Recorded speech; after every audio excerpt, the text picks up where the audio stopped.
నమస్తే, welcome to Andhraprabha. నేను Tejaswi. Liquor scam ఆరోపణలపై ఢిల్లీ సీఎం అరవింద్ కేజ్రీవాల్ జైల్లో ఉన్నారు. బెయిల్ వస్తే ఓకే, ఒకవేళ రాని పక్షంలో నెక్స్ట్ సీఎం ఎవరనేది ఆప్ పార్టీలో చర్చనీయాంశంగా మారింది.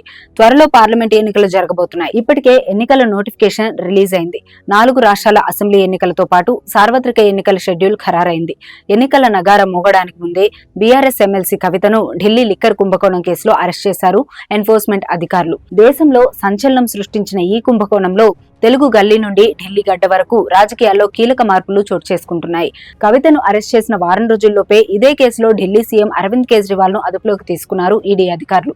సరిగ్గా సార్వత్రిక ఎన్నికల టైంలో 2 కీలక నేతల్ని అరెస్ట్ చేయడం చర్చనీయాంశమైంది. ఇప్పటి వరకు ఈ కేసులో 16 మందిని అరెస్ట్ చేయగా ఇందులో తెలుగు రాష్ట్రాలకు చెందిన వ్యక్తులు ఉన్నారు. ఇక అరవింద్ కేజ్రీవాల్ అరెస్టుతో ఢిల్లీ అట్టడుగుతోంది. ఈ అరెస్టు అక్రమం అంటూ ఆప్ శ్రేణులు ఆందోళన చేపడుతున్నాయి. దీంతో పారామిలిటరీ బలగాలు రంగంలోకి దిగాయి. కేజ్రీవాల్ ఇంటి పరిసరాల్లో 3 అంచెల భద్రత ఏర్పాటు చేశారు. దేశంలో సీఎం పదవిలో ఉండగానే అరెస్ట్ అయిన తొలి సీఎంగా అరవింద్ కేజ్రీవాల్ నిలిచిపోయారు. ఇప్పుడు ఆయన అరెస్టుతో ఆప్ పార్టీ పరిస్థితి ఏంటన్న ఆందోళన నెలకొంది.